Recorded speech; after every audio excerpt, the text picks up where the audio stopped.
Meanwhile, another Florida business is facing punishment by the state's Republican governor after voicing an opinion. Days after the Tampa Bay Rays used its social media feed to raise awareness about gun safety and announced a $50,000 donation to a gun violence prevention group, Governor Ron DeSantis vetoed $35 million in funding for a potential spring training complex for the club. Asked about Ray's tweets and his subsequent veto, DeSantis made clear he does not support using taxpayer dollars for pro sports stadiums, but also added it is also inappropriate to subsidize political activism of a private corporation.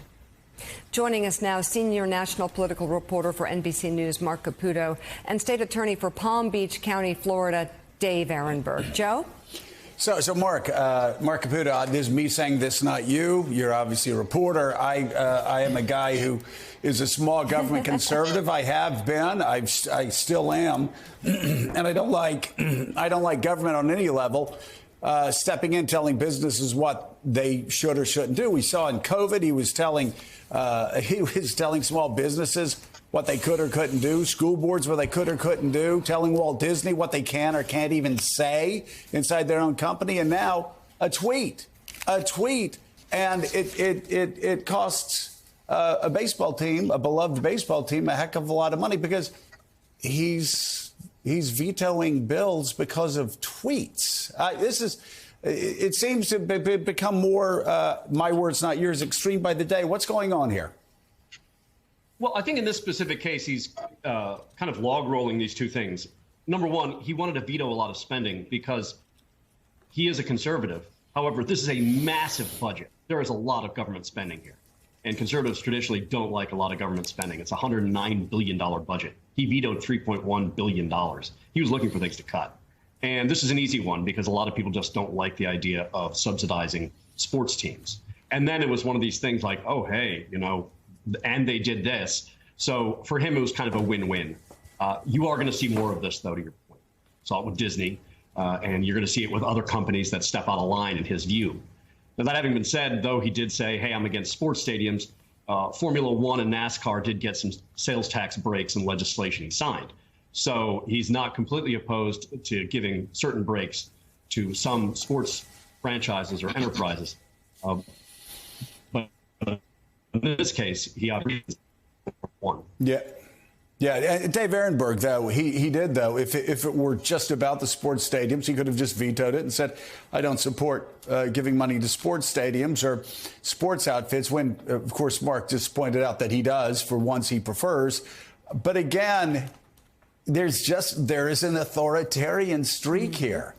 If you tweet something that a governor doesn't like, he will veto your spending, and he will tell you that's why he vetoed the spending. He could have done that. He could have just vetoed and said, I don't like sports stadium, and leave it there. But no, he wanted people to know he's punishing a private company, a private enterprise, because of their political views with taxpayer money. Same thing again. I talked about it before with Disney, talked about it with cruise lines that wanted, at the height of COVID, to keep their people safe, to have them wear masks, which any doctor, a sane doctor, would have said, this makes sense, told them they couldn't do that, told small businesses they couldn't have mask mandates if that's how they wanted to run their small business, told school boards what they could or couldn't do, despite the fact there's 67 counties in the huge state of Florida.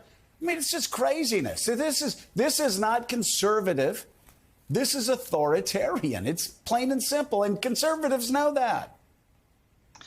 Yeah, Joe, this is just the latest attack against private enterprise by a governor who ran as a pro-business conservative. As you say, he's gone after social media companies who banned Trump. He's penalized cruise lines for requiring vaccine mandates. He has punished Disney for opposing his Don't Say Gay bill. And yes, his critics call him an authoritarian. I would say he's more authoritarian curious. He often resembles the socialist dictators he loves to hate, all while labeling our state the free state of Florida. And he, just last week, even bullied the Special Olympics. That's a new low. He said, drop your vaccine mandate. or you're going to face a $27.5 million fine.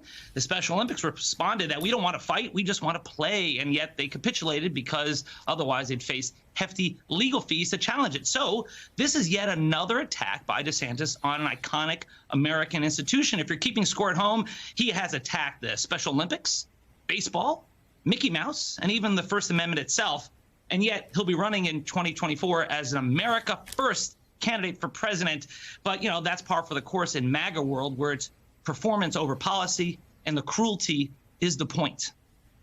Yeah, and Mark Caputo, things aren't going to get any easier for people who cross Ron DeSantis. He's let's look at this poll. He is sort of in the middle of a political battle with a senior citizen from South Florida.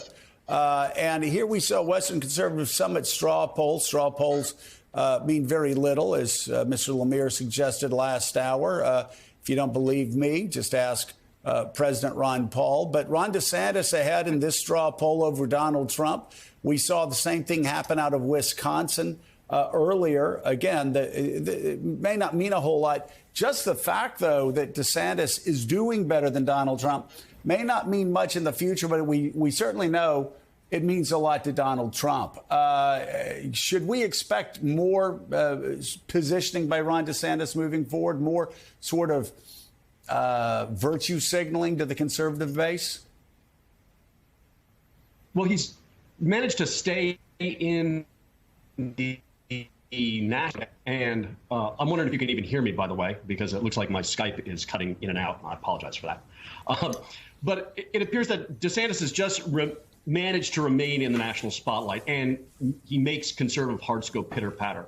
One of the things he did recently, last week, was he did a double-barreled approach tackling the issues of transgender surgeries, hormones, and puberty blockers. He wants to ban Medicaid from funding any of it for a transgender person.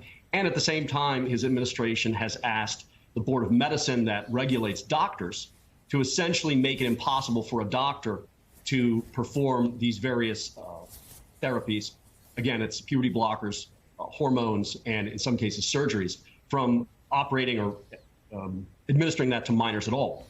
So this is something that is a huge issue in Republican politics. You've seen across the nation various Senate candidates during the primaries had spent quite a bit of money advertising about transgender-related issues. You're going to see that going forward. And DeSantis, once again, is kind of be a leader in that regard as well.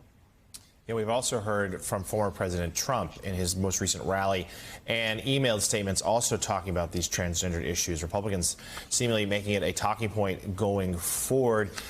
Dave Aronberg, I won't weigh in on the fact that if the Tampa Bay Rays couldn't have a new spring training complex, that might help the division rival Boston Red Sox. And instead just ask you to talk about the governor there, who does have to face voters first there in Florida before any potential 2024 race. But you're right. It seems like everything he's doing is not just aimed at Tallahassee, but Washington. Mm-hmm.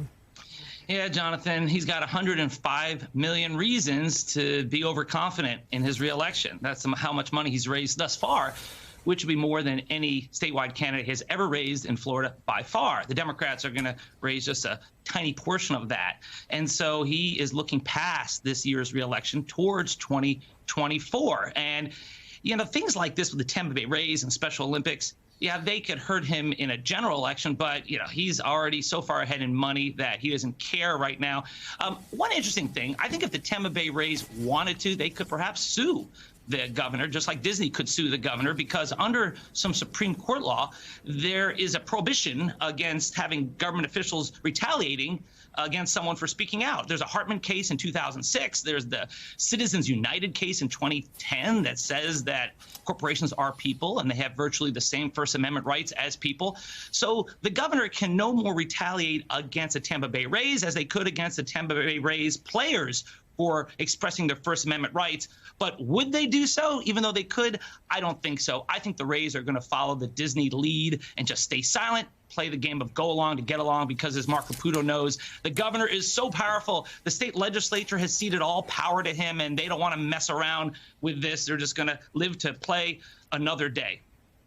Yeah, well, I don't know if the courts will find ultimately striking out against private enterprise to be illegal. But I think most Floridians, most Americans know it's just not right. So it's going to be fascinating to see where that goes in the future.